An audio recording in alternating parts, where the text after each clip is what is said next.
The Nose Jewel. Samacheer, Class 8.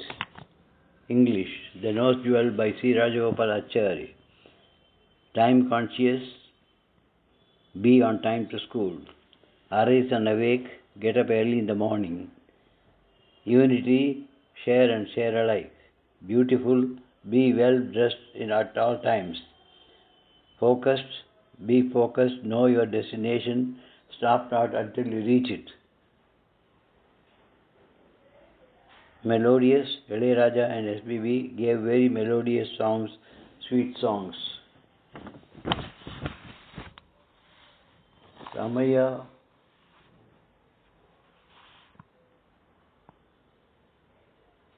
was a simple man living in the town. He lived with his wife in a nice house made of tiled roofs. He was not rich, but he could take care of his family. 2 sparrows built a nest in a nice spot in the roof of Ramaya's house, and the mother bird laid her eggs in it. "My dear," began the male sparrow, "and what do you want now?" asked his wife. "Why does the lady of this house always quarrel with her husband?" "How am I to know?" said the female bird. "Let us mind our own business."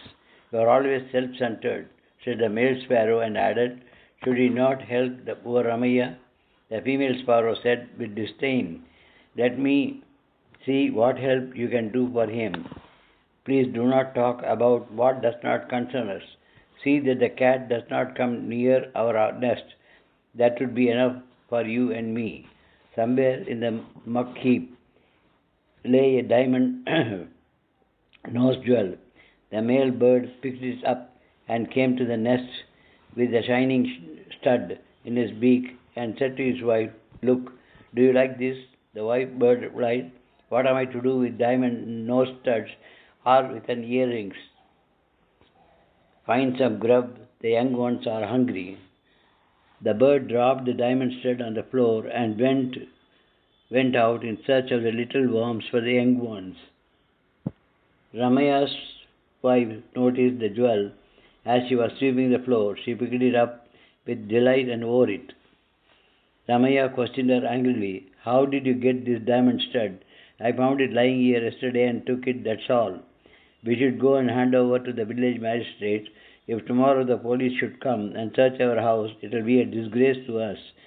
In Meenakshi Amma's house nearby, the talk went thus: "I forgot and left in the bathroom. Kuppai, the servant woman, must have swept it out.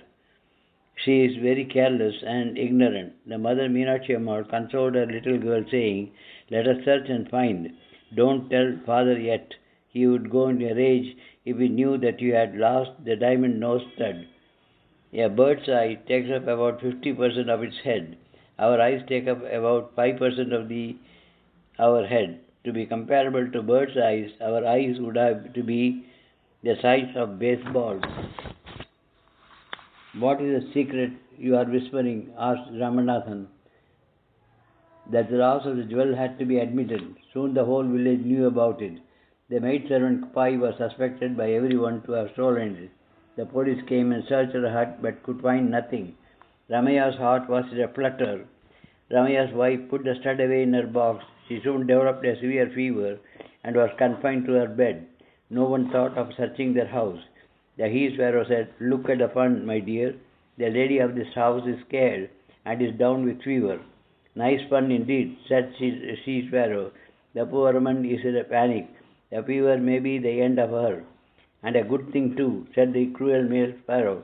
"It is all your doing. You brought and threw it here and tempted her," said the female bird. The male bird answered gravely, "Did I tell her to steal the thing? This is bound to happen when humans are being greedy." Rightly said. We should never be greedy for what belongs to others. Come, let us go now and bring some worms for the young ones. And the two flew out. Ramaya and his wife spent the rest of his life in fear of being caught. The diamond nose jewel may still be with them, but the fear of getting caught was even more. Chakravarti Rajagopalachari, 1878 and 1972, informally called Rajaji, was an Indian politician, independence activist, lawyer, writer, historian, and statesman.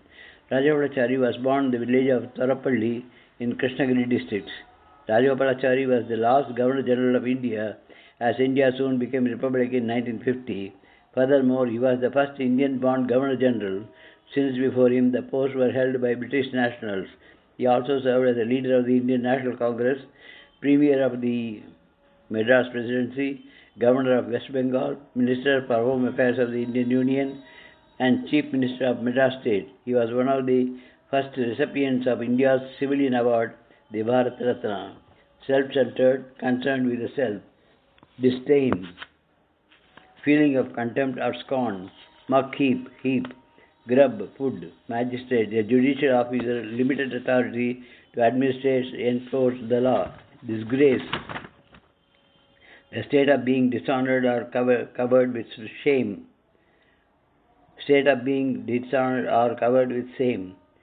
ignorant, unaware, consoled, comforted in the name of grief or disappointment, suspected, believed to be a cause or at fault, flutter, to flap or wave quickly but irregularly, confined, restricted, kept in space or area, panic, frightened, cruel, merciless or heartless, gravely, in a grave or serious manner. Nice pun indeed. Indeed means in fact. The poor woman was in a panic. Panic means fear. The mother consoled her little girl means comforted. You are always self-centered, egoistic. I is missing in this. What is the secret of you are whispering? Is murmuring. Opposite antonym, that is antonym, delight, sorrow, disgrace, honor or grace, careless, careful, secret, open or public, confined, unlimited, free. The sparrows built a nest in the roof. The diamond jewel was lying in the muck heap. The diamond jewel belonged to Meenakshi Ammal. Kupai was the servant maid of Meenakshi Ammal. Ramaya and his wife lived with the fear of getting caught. Two sparrows built a nest on the rooftop. Two sparrows built a nest on the treetop. False. Kupai swept out the diamond jewel. True. Ramaya gave the diamond jewel to the magistrate. False. Ramaya's wife put the stud away in their box. True. The police searched Ramaya's home. False.